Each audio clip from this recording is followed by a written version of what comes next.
name is Barbara, and welcome to part 2 of our 4-part documentary video.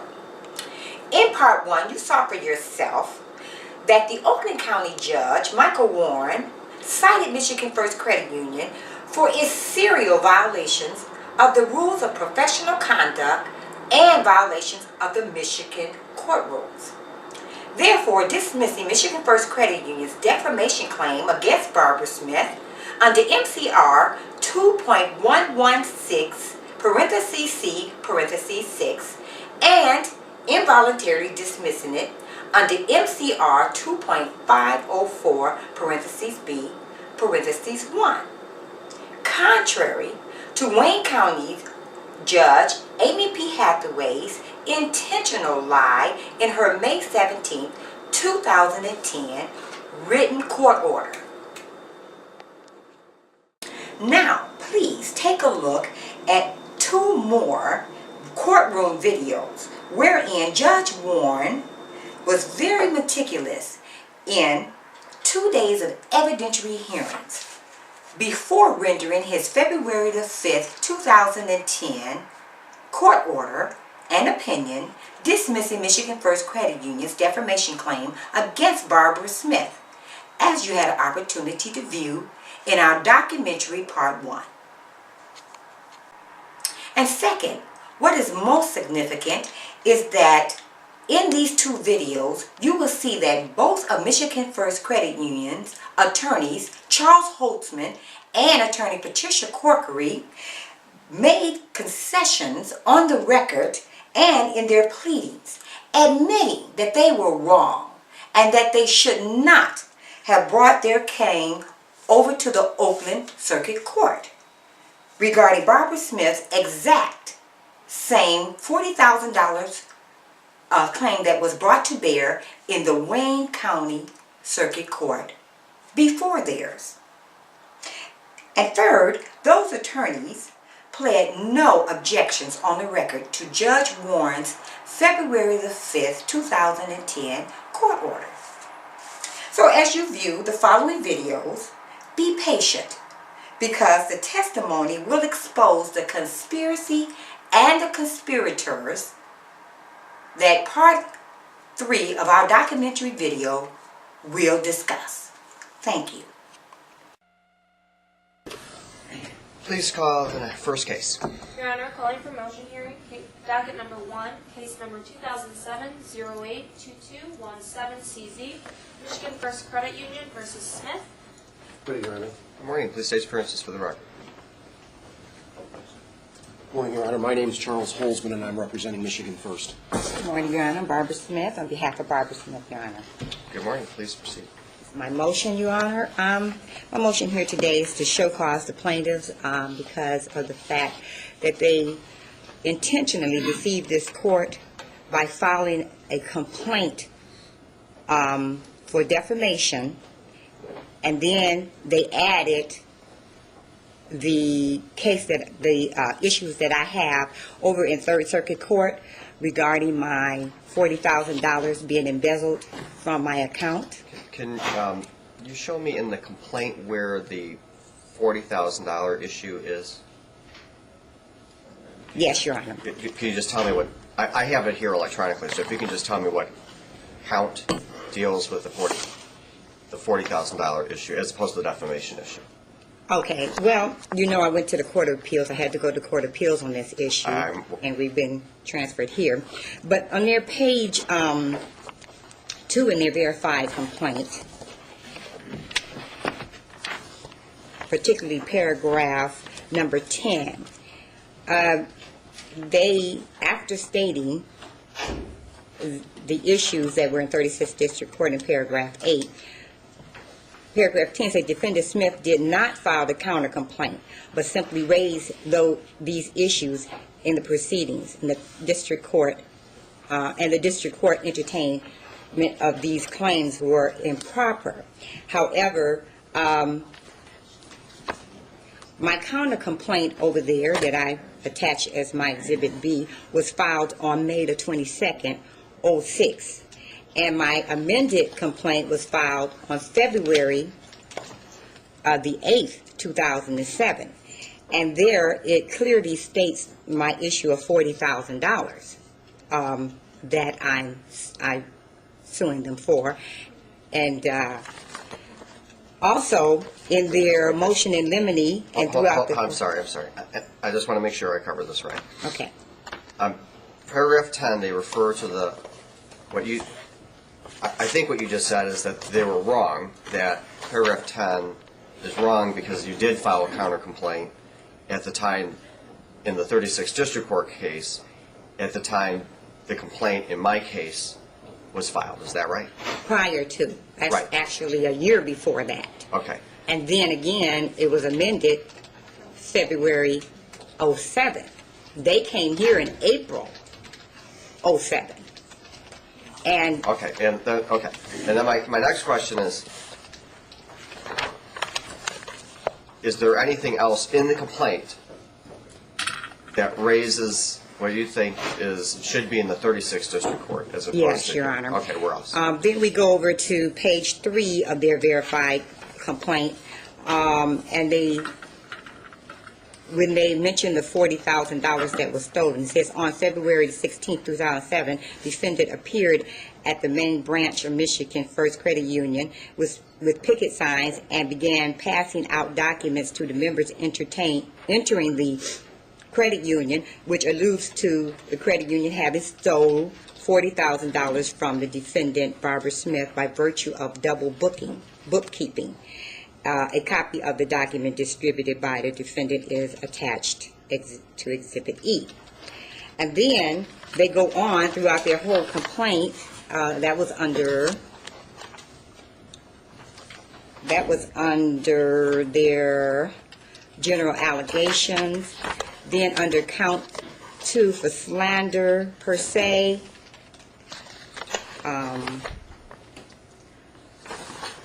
I'm sorry, count 3. They bring up the $40,000 from Smith's account are false and defamatory, which would cause this court to have to address the $40,000 in order to determine is their argument. As a matter of fact, in their responsive brief for today, they say that this court must consider the $40,000 as an issue here to determine if the documents that I in fact passed out are authentic or not, are true or not.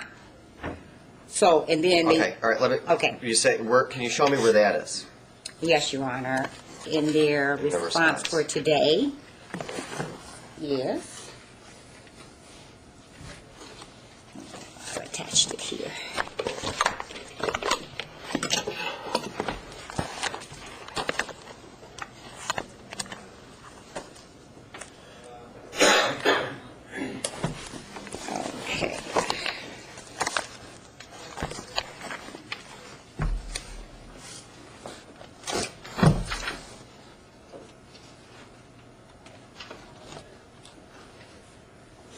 Sorry, Your Honor.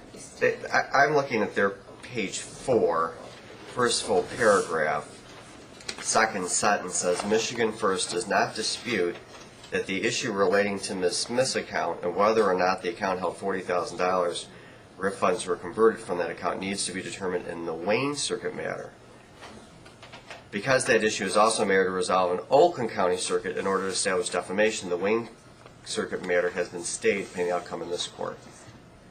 That's probably what you're referring to. Yes. So can you help me procedurally, because I know there's been a mishmash of at least 2 or maybe the 3 cases or the 2 cases, the 36th District Court, Oakland County Circuit Court, and then is there a Wayne County Circuit Court case too? No, actually, there were 2. Actually, they repossessed my Lexus in 36th District Court. Okay. And I proved that it was paid off. They dismissed that. Okay. However, my counterclaim was still there regarding my $40,000. Okay. In the 36th District Court. They, in turn, had to take it out of 36th District Court because of the fact that it was over and above the $25,000. However, then it was transferred to 3rd Circuit Court. Okay. There is where it stays. And did the 3rd Circuit Court stay that case pending this court? Yes. And that, You know why? That just seems backwards to me. it is very backwards. I motioned the court. I told him, I said, Your Honor, this case was already here before they filed their complaint over here. It has no bearing on the documents or the alleged defamation case in the Oakland County court that they have filed. They ran over here and filed.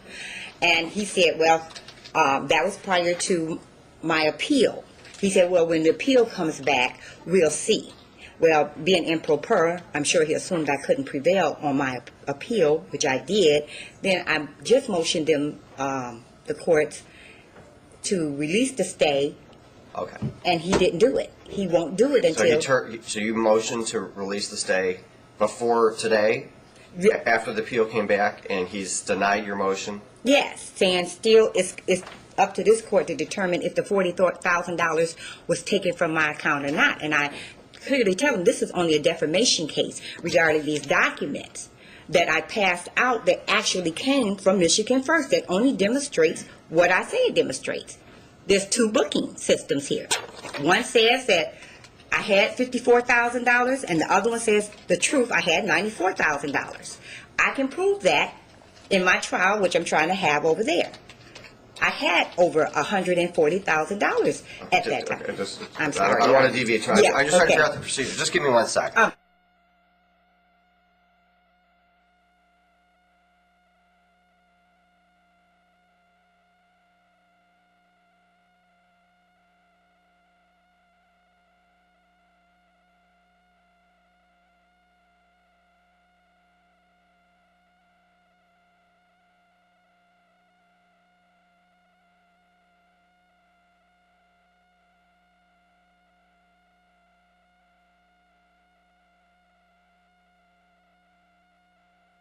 Okay, go ahead. Okay, so... I interrupted your argument. Okay. So I'm just trying to understand it. Okay, I understand, Your Honor. So the reason I'm here today is because if this court had been made privy to, and I mean the prior judge, had been made privy to the fact that it was already, the issue was already being litigated in Third Circuit Court, then they would not have tried to address the same issues here. Because, as I show in my brief... I'm sorry to interrupt, but you pointed out where in count 3 the $40,000 perhaps intersects with this case. The 36th District Court, now 3rd Circuit Court, in this case, intersect. What about the first two counts? Do they intersect with what's going on in the Wayne County Circuit Court or no? As far as the defamation? Right. The complaint that they filed back in 2007 has 3 counts, right? It's got count 3, which we've just gone through, and counts 1 is a slander per se, and count 2 is libel per se. Count 1, it seems to me, number 22 in count 1, paragraph 22 of count 1 also refers to the $40,000. Yes, Your Honor. And then count 2,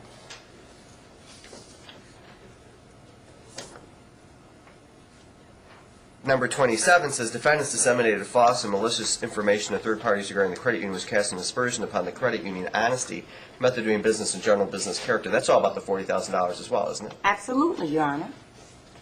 It's all about the $40,000. However, if we were to just focus on their slander allegations, then the documents that I passed out demonstrate that $40,000 was taken out of my account, where there's no lie. Well, I don't want to go to the merits. Okay, all right. Because your motion, if I understand it right, is that they committed fraud on the court and circumvented the rules because they filed a complaint which didn't disclose that there was another case that was pending in the Third Circuit Court or 36th District Court. Absolutely. Okay. You have some other stuff in your motion, but let me ask you, because their defense, some of it I will deal with independently, but part of their defense is that this is a separate cause of action because it's a slander and libel case, not a $40,000 counterclaim. case, and therefore it may be dependent upon the truth of what's going on in the Third Circuit Court, but it is a separate case. What's your response to that? Well, they say, and I did read their brief, just to see where I put it, but in their brief, they specifically say that this court would have to determine if the $40,000 in fact was stolen out of Mrs. Smith's account in order to determine if it's slander, which they put the cart before the horse. If they had waited until it was determined over in the Third Circuit Court where it was in the first place, if the $40,000 in fact was embezzled, then if it had been proven that it was not embezzled, then they could bring up slander. Would you be, let me ask you this. You have a trial date in a month, which I imposed based on what the old scheduling order was and where the case was prior to the appeal. Would you be satisfied with a dismissal without prejudice based on the fact that the Third Circuit Court really needs to determine whether or not your statement, whether or not the underlying facts of your statements were true? I can understand that, and I certainly would agree with that. I feel that's the way it should have gone in the first place, Your Honor. Just give me 1 second. Yes.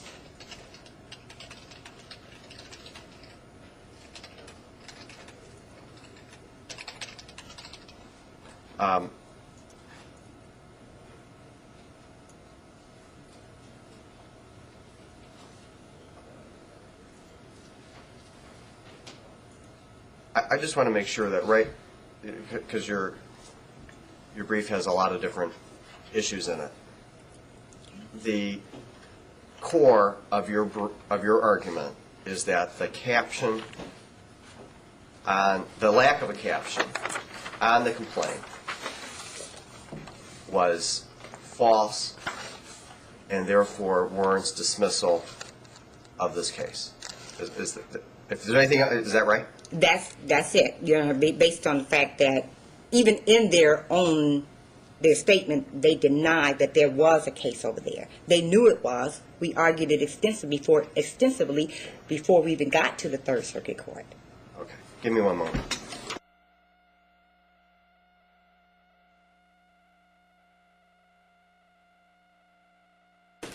Would you like to respond? I would, Your Honor. First, the statement in the verified complaint that's being referred to that is alleged to be false is absolutely true. That statement and the court rule that requires that statement to go in the complaint requires us to tell this court whether or not there is another action based upon the same transaction or occurrence pending in this court, not in any court. I read your brief. I have to say, let's go through the court rule. Because did you read the court rule when you made that argument, and now you've made it again when you cite in your brief? Well, I guess what I'm saying is the language in our complaint is clearly referring to this court, not to another court, number one. I'm asking you, did you read the court rule before you made this argument that the caption requirement is only limited to Oakland Circuit Court? I did, but I'll look at it again. Because I want to read it out loud, and then I want to get your response. MCR 2.113 2 says the caption of a claim must contain either A or B as a statement of the attorney for the plaintiff or of a plaintiff appearing without an attorney. A, there is no other pending or resolved civil action arising out of the transaction or occurrence alleged in the complaint. It doesn't say in this court. I'll read it again. Okay. There is no other pending or resolved civil action arising out of the transaction or occurrence alleged in the complaint. I understand that. B, a civil action between these parties or other parties arising out of the transaction or occurrence alleged in the complaint has been previously filed in bracket, this court, unbracket, slash, bracket, blank, capital C, court, unbracket, comma, where it was given docket number blank, it was assigned to Judge blank. The action bracket remains unbracket slash bracket is no longer unbracket pending. So, do you have any jurisprudence to support your position that this court, that this caption only requires you to disclose cases that are filed in the circuit court in which your case is filed? No, sir. But my other point is that it's true in two respects. because the transaction... Are you conceding that this court argument is wrong? No, I'm not, Your Honor. Well, let's not move off of that, because if you're right, then you're right. Can you explain to me how the plain language of bracket this court unbracket slash bracket blank court unbracket means what you say it means? No, I agree, Your Honor. It means we need to disclose any transaction or any proceeding pending between the parties involving the same transaction or occurrence.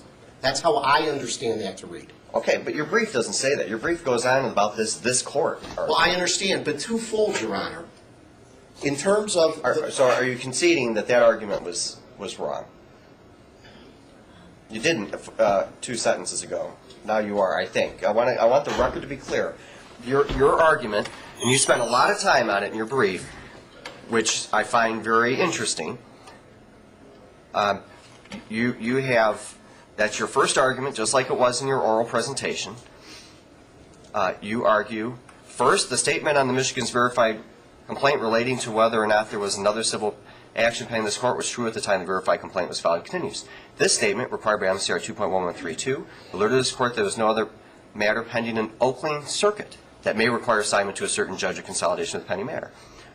Michigan first conformed with MCR 2.1132B that requires a pleading provide information relating to other pending actions. Under MCR 2.113C2, a party must set forth in a pleading that generally that there is no other pending or resolved civil actions, parentheses MCR 2.113C2A, or a party must assert there is no other pending civil action arising from the same transaction or occurrence. And then you emphasize, in this court, parentheses MCR 2.113C2B, parentheses, which is what First Michigan's complaint provides.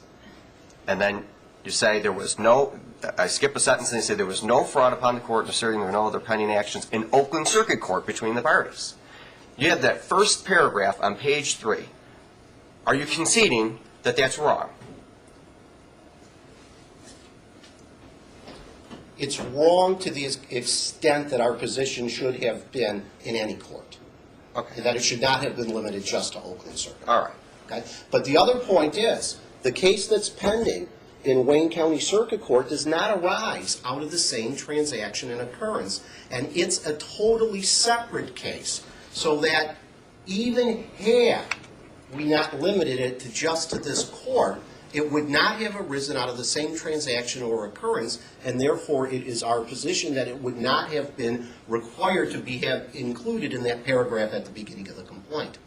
Do you have, I understand your argument here. Your argument is that the defendant committed libel and slander by saying that the $40,000 was basically stolen. Correct. All right. But as she points out, you have to prove that she was making false statements. Or at least negligent statement, yes. Truth is an absolute defense. Correct. And you have to prove that the statements were false. Correct. Okay. So why is, and that, those statements, is she right that they're being, that the underlying nature of the $40,000 is being litigated in the counterclaim? I don't believe so. Why not? It's an assertion that's being made in the counterclaim. Go back, I need to give you a little bit more procedural history. Well, the counterclaim that's pending in the Wayne County Circuit Court asserts that the credit union wrongfully repossessed her vehicle, that the repossession was illegal, and that she suffered damages. One of the claims that's made in that case is they stole my $40,000.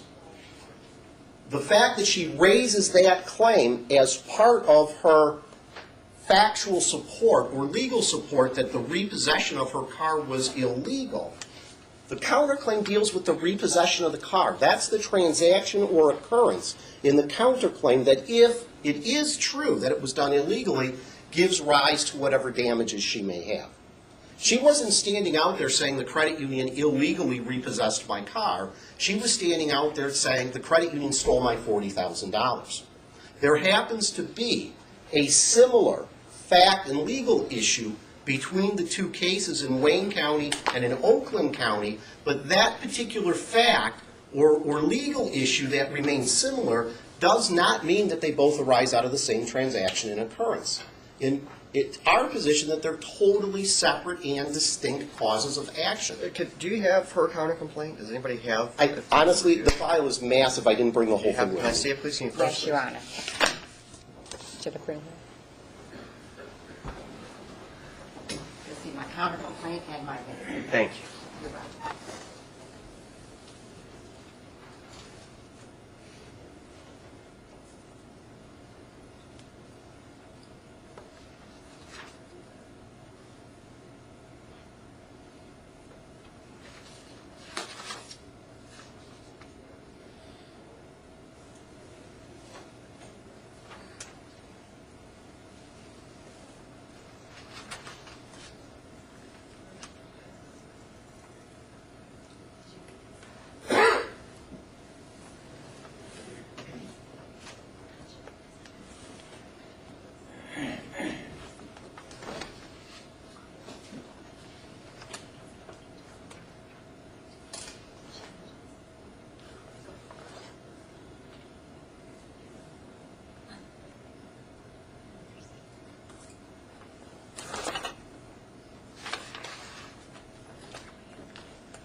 I just want to make sure. I have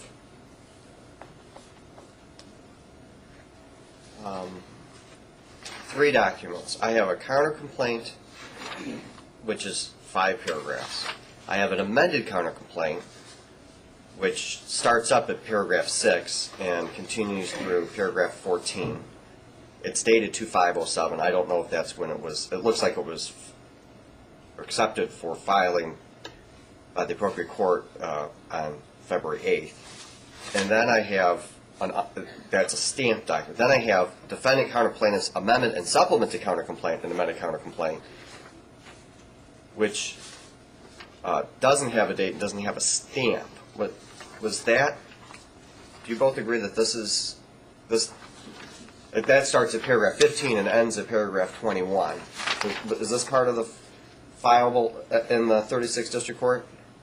I believe so, Your Honor, but it's been a long time since I've gone through that file in detail. But I believe it is. Okay. And you're nodding your head, so you're arguing. Absolutely, Your All Honor. right. And that, do you know when that was filed? It was filed on February at the same time. What happened was I had to type it and put more details in it to make it more specific. But the one that stamped February.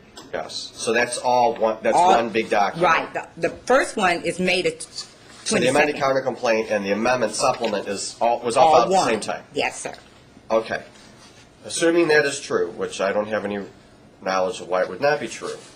Not only does it refer to $40,000, paragraph count 5 is an embezzlement count.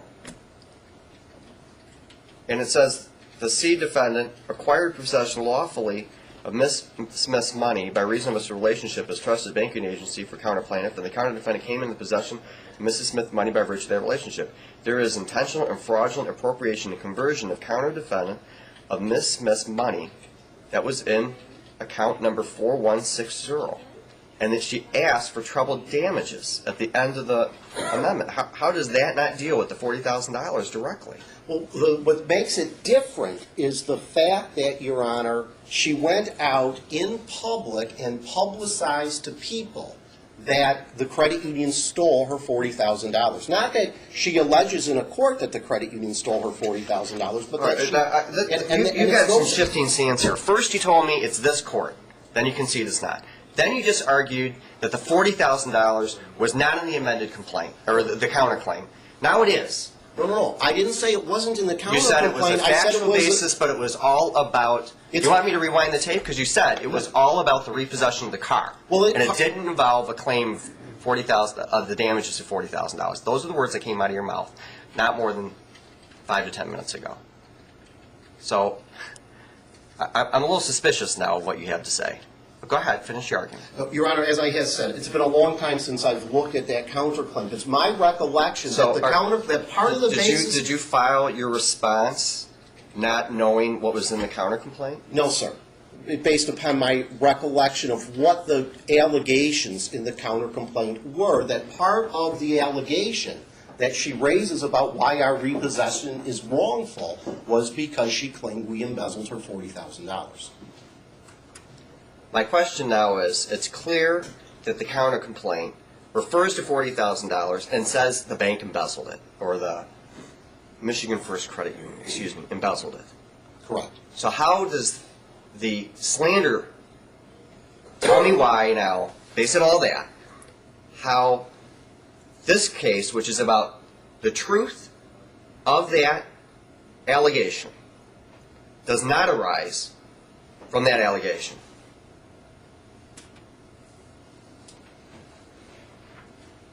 I'm not sure I understand the question, sir.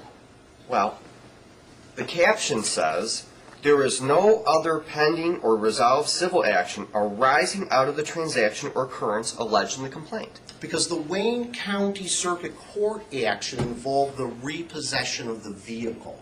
And that's the transaction. I just went through this with you. It says the Michigan First Credit Union embezzled $40,000. It says that. Actually, it doesn't say, and it asks for treble damages. I agree that that is an allegation that was raised in the Wayne County Circuit Court. And she asked for a judgment for return of money, damages plus interest, costs, and reasonable fees. She's asking for the $40,000 back. How does this claim not arise from that transaction, out of the transaction occurrence alleged in the complaint? Because this complaint for libel, slander, and defamation arise out of her public statements that we maintain are false, that the credit union stole that money. And we maintain that that is separate and distinct from what was being litigated in the Wayne County Circuit Court. Well, let me ask you this. If she prevails at the Wayne County Circuit Court, how can you prevail in the Oakland County Circuit Court? I don't believe we can, and I believe that's why the Wayne County Circuit Court judge stayed the Wayne County Circuit Court case. Doesn't the Wayne County Circuit Court case have to figure out whether or not the allegation is true, not me? Well, I believe if I have to decide it, then I'm taking the case that was in Wayne County and trying it in Oakland County, right? Well, I believe, and again, I believe that the Wayne County Circuit Court judge stayed that case in order to await a determination on whether the allegation of the stealing of the $40,000 was true. And that whatever decision the Oakland County Circuit Court makes on that particular, whatever finding of fact is made in this court on that allegation, it's my understanding then the Wayne County Circuit Court case will become unstayed and the Wayne County Circuit Court judge will proceed consistent with whatever factual findings are made in this court. Why isn't that backwards?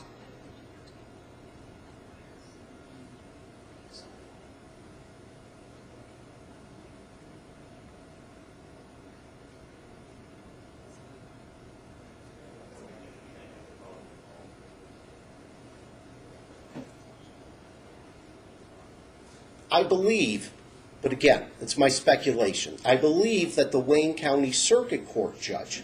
You know what? I don't want speculation. Well, honestly, were you there when the Wayne County judge refused to unstay the case? Because I don't need speculation. I was not there when the Wayne County judge refused to unstay the case. Do we have an order from the Wayne County Circuit Court judge? I know that's not really part of this motion necessarily, but we do. We do you happen to have the it here? Prior one. Do you have the most current one, the one after the appeal was? Well, actually, they asked for it. I've never seen him. I've seen 3 other attorneys, but I've never seen him before. He's never been to court on any case. I really don't even know his name, But all right. So the one that happens with sorry, it's okay. Not unusual. The other attorney, she asked the court to stay it, so I would suspect that she would provide. I thought you said earlier that you filed a motion to unstay the case after you came back from the Court of Appeals. and she filed a motion to stay. I filed a motion for the damages.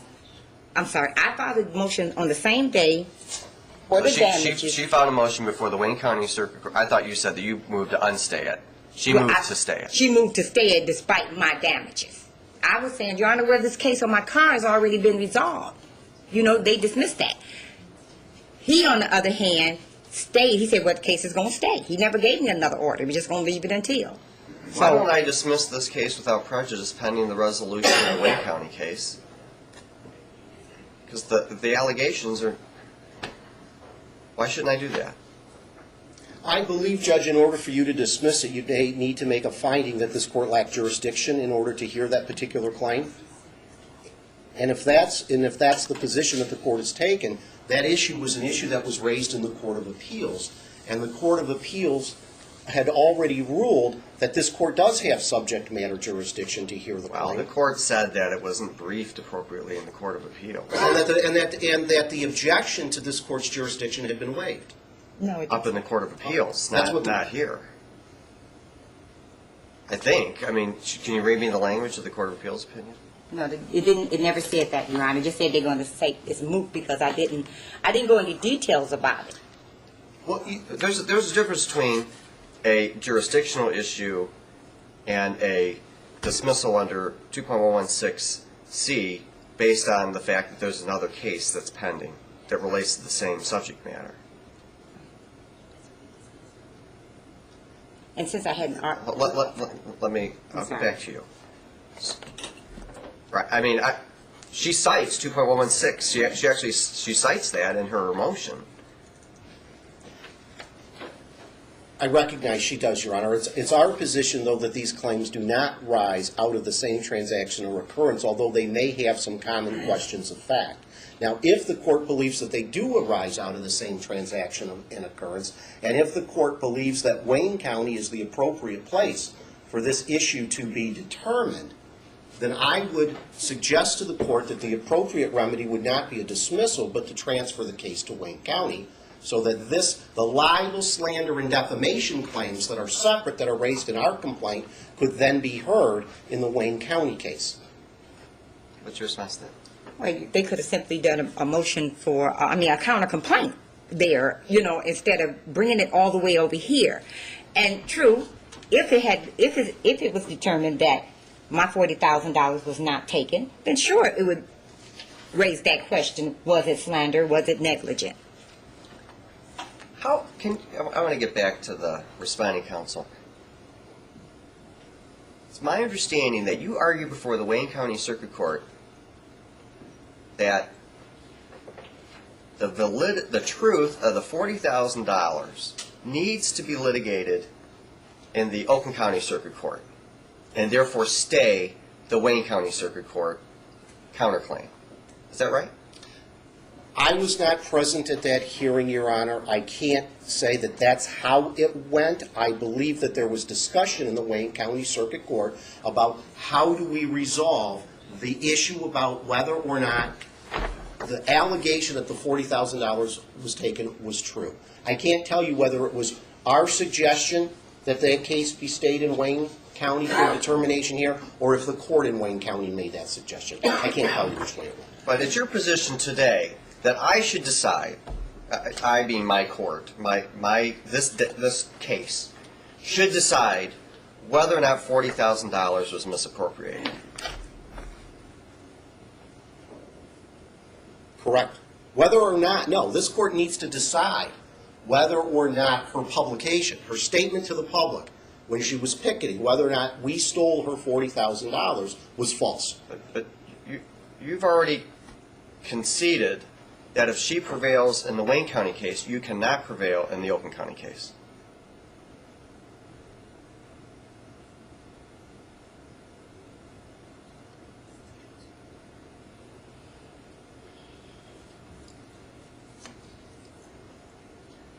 I'm not certain that I conceded that. I think what I meant to concede is we're only entitled to have one court determine the truth of that statement. If this court were to determine that her allegation that we stole the $40,000 was false, that determination would then be utilized in Wayne County Circuit Court to determine whether or not the allegation in that claim was true, and vice versa. If the Wayne County Circuit Court judge were to determine that her statement that her $40,000 was stolen was true, I believe we would be collaterally estopped in this court from relitigating that issue. And that's what I'm conceding. What I would like to see, but I'm going to take this matter under advisement solely for the purpose, I would like the motion that was filed by the plaintiffs in the Wayne County Circuit Court case, asking for the stay of the Wayne County Circuit Court case. I'd like to see the order, and I'd actually like to see the transcript. Okay. I'm going to order the plaintiff to produce the same within 14 days. I know sometimes transcripts might take longer. If it takes longer, then you'll have to let me know. But I think it could be material to the court's decision. I understand. Your Honor, then could I bring up one other matter? We have a pretrial in this case on Friday. Yeah. And it sounds like whatever we were going to talk about on the pretrial may be either moot or premature. I agree with that. Based upon you're taking this You matter have a trial date of the 22nd, right? of February. I believe that is correct. Right. So how about we move the pretrial, I said 14 days, so that would be the 27th. Why don't we move the pretrial to February 5th, if that works for counsel and the defendant? That would be at 8:30. At 8:30? And then I will issue an order moving the pretrial as well as requiring you to produce this other material. So That's fine. And I had one other procedural question Yes. I'd like to ask the court. Yes. We also have a pending motion in limine. Would the court prefer that we set that for hearing at the pretrial or at some other date and time? why don't you set that for hearing on the 10th of February? And so that would be after the pretrial. I don't want to. I may be in trial on the. I should be in trial on the 5th. So I'd rather not have that heard when I've got a jury waiting. I don't mind doing the pretrial before the jury, but I understand. okay. In light of how long this one took, I don't know if we want to have another 50-minute argument before I've had a jury pending. So if I Yes. may, Your Honor, I have my motion in limine that I was going to, that I have here today to file, so I should also make that for February the 10th. Any motions that bless you, any motions in limine, assuming they're timely, and I'm not sure if they're timely or not, any motions in limine, and I know some were filed before the appeal, and I have to sort all that out. Let's have them heard on the 10th, and then we'll have the pretrial on the 5th. Hopefully you can get me, I don't know how long that argument was before the Wayne County Circuit Court judge. It might just be a few pages. Hopefully the transcript can be produced quickly. So I'll issue orders. Thank you. All right, thank you. You're welcome. Please call the next case. Your Honor, calling docket number 3, case number 2007-082217CZ, Michigan First versus Smith. Please state your names for the record. Good morning, Your Honor. Patricia Corkery on behalf of Michigan First Credit Union. Your Honor, this is our motion to supplement Michigan First's response to Defendant Smith's motion to dismiss. Your Honor, we had filed this and served it on the defendant January 25th as my proof of service, and I have not received a response, and it appears that Ms. Smith is not here today. I have not heard from her as of yesterday in response to the motion. Your Honor, as you know, the court had a hearing on January 13th, which was the hearing on Defendant Smith's motion to dismiss. I was not present at that hearing, but I have reviewed the transcript from that hearing, and the court asked us to provide various documents within 14 days. In assembling those documents, Your Honor, and in reviewing the transcript, I felt that some explanation was necessary. Well, let me ask you this. You cite MCR 2.118E. Correct. You want to read that rule to me? I have it paraphrased here, Your Honor. Well, paraphrasing seems to be the problem with this case. So Okay. why don't we look at MCR 2.180? I got it here. It says, on a motion of a party, the court may, on reasonable notice and just terms, permit the party to serve a supplemental pleading to state transactions or events that have happened since the date of the pleading sought to be supplemented, whether or not the original pleading is defective in the statement of a claim or for relief of a defense. Correct. Definition of a pleading, does that include a response to a motion? Yes, It does. I believe so, Your Can you Honor. show it to me, the definition of a pleading? I can find it in the court rules.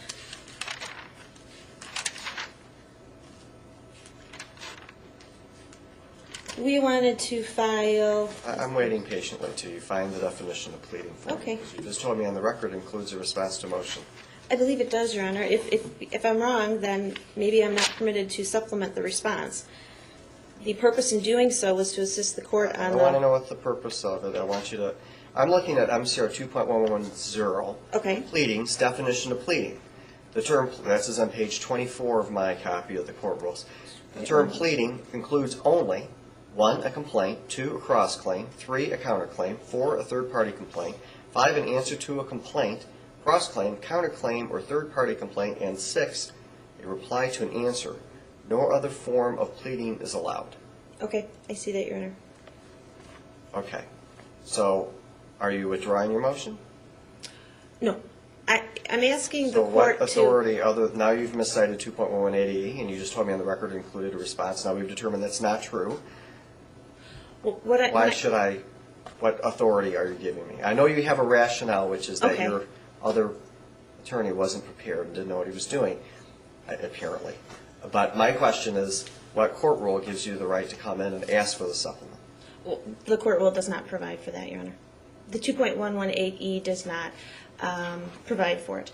I was ordered to provide documents to this court within 14 days, and in doing so, there's 3 different things the court had wanted.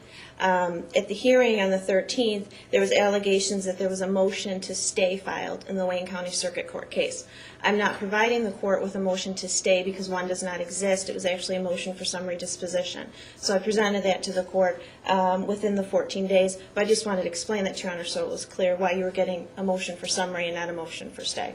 Your Honor had asked for a transcript from that hearing, and I provided the court with the documents, a letter to the court reporter, and she could not have it within the 14 days. And since I filed my pleadings that brought me here today, we have received word from the court reporter that... It wasn't a pleading. Okay, my response. Actually, this was a motion. Okay, Your Honor, but the bottom line is the transcript's not going to be ready before the trial set in this matter. I have a letter that we received on January 26th. That's interesting because my transcription transcribed something on yesterday, on something that happened yesterday. I know. Okay. I have her letter, Your Honor. That's the So best I can do. it's not going to be available to after the trial. When's the trial date? The trial date is scheduled for February 22nd, and I have a copy of the court reporter's letter if the court would like it. It's dated January 22nd. She says that it will be transcribed as soon as possible and hope to have it to you in the next 30 days. That was January 22nd. So I can't say for sure, but it looks to me that there's a strong possibility it won't be in for the court's review prior to trial, and I merely just bring that to the court's attention. The court had also asked us to produce an order for stay, and I provided that. It was actually a handwritten note by the court on the precipice for the motions for summary disposition, which is where the stay was entered, and that was a hearing that was held on August 8, 2008. And one of the main things, Your Honor, is that I felt in review of the transcript from January... Well, I'm denying your motion to supplement because you've miscited the court rules. So I'm not entertaining more argument on that. All right, and Your Honor, I attached to... I just want to confirm... I'm accepting the motion. I'm accepting the summary disposition that asks for the stay and the order because those are in compliance with the court's prior order. Correct. Your Honor, we are going to be in front of you on Friday for a pretrial, and we also have motions in limine up on February 10th and the trial set for February 22nd. And at the hearing on January 13th, you stated that you felt the transcript from the hearing where the stay was issued would be material to your decision on the motion to dismiss. So I'm just inquiring, are we sticking with the dates that we currently have in light of what I've informed the court about the transcript?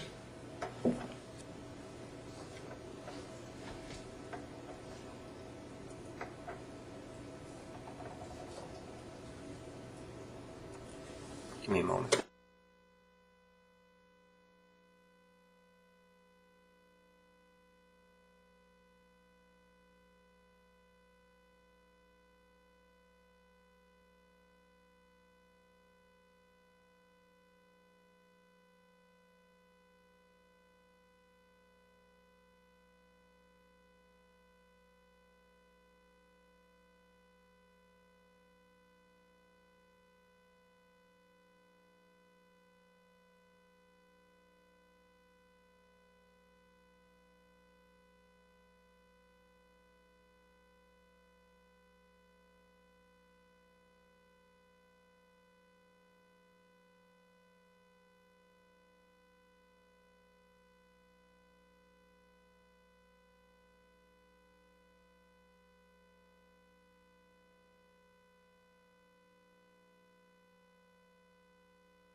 All right, we're going to keep the Friday pretrial. I plan on rendering an oral opinion with regard to the motion that's been taken under advisement before the pretrial. Okay, thank you, Your Honor. You're welcome.